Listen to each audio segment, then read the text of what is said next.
Good Thursday, everyone. Thanks for stopping by. Garden State Weather and GardenStateWeather.blogspot.com providing superior forecasting for the northern mid-Atlantic region 24 hours a day. I'm forecaster Robert Smith with a daily video forecast discussion for the 14th of August, 2014.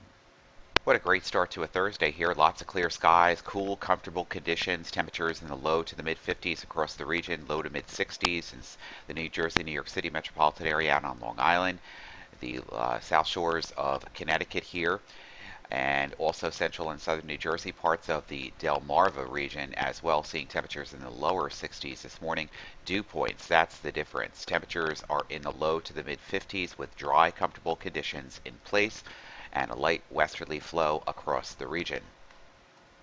This is the satellite image this morning, the visible satellite image. Plenty of clear skies overhead. There is some cumulus to our west, and this is a secondary cold front which will be passing through the area this afternoon. Right now we're starting off with clear skies across the region. We have a little moisture here building up across the Ohio River Valley as a cold front is making its way through the region. Right now the atmosphere is pretty dry and will remain so for most of the day until the afternoon hours. Our big storm system with the rain now exiting Maine and into the Atlantic Ocean. Morning surface map from weatheroanoke.com and Digital Atmosphere Software shows high pressure and control northwesterly flow. Here's our secondary cold front coming through the region, and this will provide some heating during this afternoon. Could find some isolated showers and even a thunderstorm as a short wave here over the Ohio River Valley pushes east across the region. Google Earth Streamline analysis this morning shows the northwesterly flow in place with a secondary cold front here across the Ohio River Valley into the Great Lakes. Will be pushing towards our region with the area of low pressure here across the southeastern Canadian regions here. This is the St. Lawrence River Valley area, and that will be moving into our region this afternoon. With the heating of the day, we could find some isolated showers and thunderstorms moving from northwest to southeast across the region. Watches, warnings, and advisories this morning. The only ones we have here are for central and eastern Long Island into the coastal waters south of Long Island into offshore the northeast Atlantic here. Small craft advisories for hazardous seas remain in effect until 2 p.m. from Fire Island Inlet to Moriches Inlet for seas at 3 to 5 feet. And the pollen and allergy forecast from pollen.com for the region today. High, yes, it's high. We have ragweed, nettle, and grasses. It will continue to be high on Friday, Saturday, Sunday, and Monday across the forecast region. And we have no airport delays this morning. That's good news indeed. And also VFR conditions in place. And basically VFR clear to start, then scattered to broken clouds this afternoon at about 6,000 feet with a chance of a shower after mid-afternoon around Reading, Allentown, and Trenton. West-northwest wind gusts to 15 to 20 knots midday, backing around to the southwest 15 knots late in the day as cold front makes its way through the region. And then tonight, VFR scattered to broken clouds at about 6,000 feet with patchy cirrus above, mostly clear after Friday, after tonight into Friday dawn, light wind. And then VFR conditions, northwest winds at near 10 knots, becoming west-southwest Friday into Saturday, then turning mostly light and variable each night. Sunday VFR overall, some showers and thunderstorms are anticipated in the afternoon and evening with a cold front. We mentioned that yesterday. Brief times of sub-VFR conditions, southerly winds at 5 to 10 knots becoming west-northwest late. Then VFR conditions and ceilings with the front tending to stall in the mid-Atlantic region during the day on Monday. Right outside of Newark, 63 degrees, dew point comfortable 53, humidity 70%. And the wind is out of the northwest at about 10 knots. Skies are fair and visibilities are good. And it's VFR conditions in place. Philadelphia, same thing, 64 degrees, dew point comfortable, 51 degrees, humidity 63%. The wind is out of the northwest at 10, and basically just a few clouds at about 35,000 feet. And that's VFR conditions in place.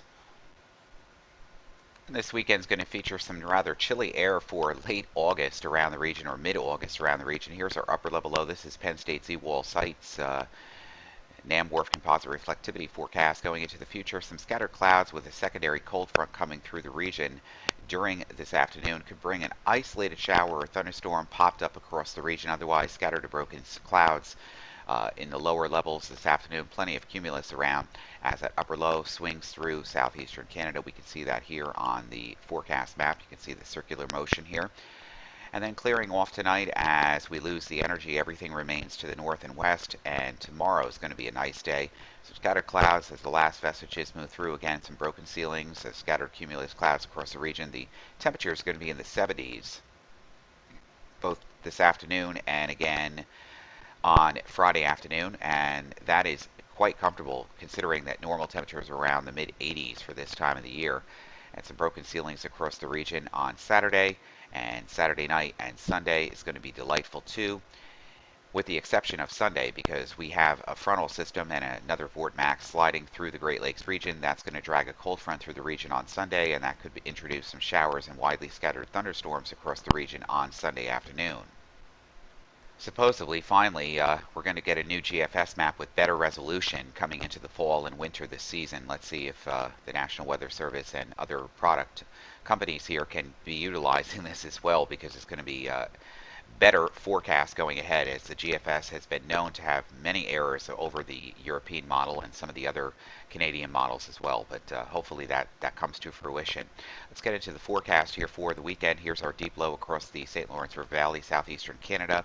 High pressure building in the means. Secondary cold front crossing the region this afternoon. Isolated shower. Thunderstorm moving north and west, moving from west to east across the region, then clearing off during tonight. High pressure beginning to gain control here. The upper low beginning to weaken and fill in a bit over southeastern Canada. High pressure remains in control, but another disturbance and cold front in the northwest flow moving in towards the Great Lakes region during the day on Saturday. We keep Saturday dry, but as Saturday night approaches, clouds will be on the increase, and isolated showers and numerous isolated showers and a low top thunderstorm could be moving into the region during Sunday morning over western regions, and by Sunday afternoon across the entire New Jersey, New York City metropolitan area. Even Philadelphia could get in on a shower and thunderstorm on Sunday afternoon and evening. And then high pressure tries to build in across the region. There's along this cold front, there's a secondary batch of low pressure here across the Ohio Valley. It gets cut off from this, and the front begins to stall up offshore and nearby just to the south and west here as the flow becomes a little bit more zonal here. High pressure tries to build in over the top of it, and the low actually probably wins out here with increasing cloud cover by later Monday. Showers developing across south central Pennsylvania, south central New Jersey, and then move into the forecast region during the day on Tuesday and Tuesday night as the front is stalled nearby and the low pressure cell moves off the northern New Jersey, actually the central New Jersey Delmarva coast, and then off south and east of Long Island during the day on Tuesday night, early Wednesday morning. And then high pressure tries to build in again, but there's a second area of disturbed weather, another Fort Max and disturbance here in the flow across the Ohio River Valley, and that moves in and tries to move into the region during the day on Thursday. So a little bit of unsettled weather as we have a frontal system which will be stalled in a west to east fashion just south of the New Jersey, New York City metropolitan area. Now right now in the forecast, because it's so unclear from Monday through Wednesday, it's about a 30% chance of precipitation around the region, but that could increase as we get more well-defined in the model graphics here. Well, as you know, and as I've mentioned, it's going to be vacation time for me, so there will be no video forecast discussions on Friday the 15th. On Monday the 18th, Tuesday the 19th, and Wednesday the 20th, video forecast discussions and product updates will be available beginning Thursday, the 21st of August once again. So I hope you have a fantastic weekend and an early start to the new week as well. And we'll be back in video form and right here on Garden State Weather and gardenstateweather.blogspot.com next Thursday. Have a terrific weekend, and thanks for listening.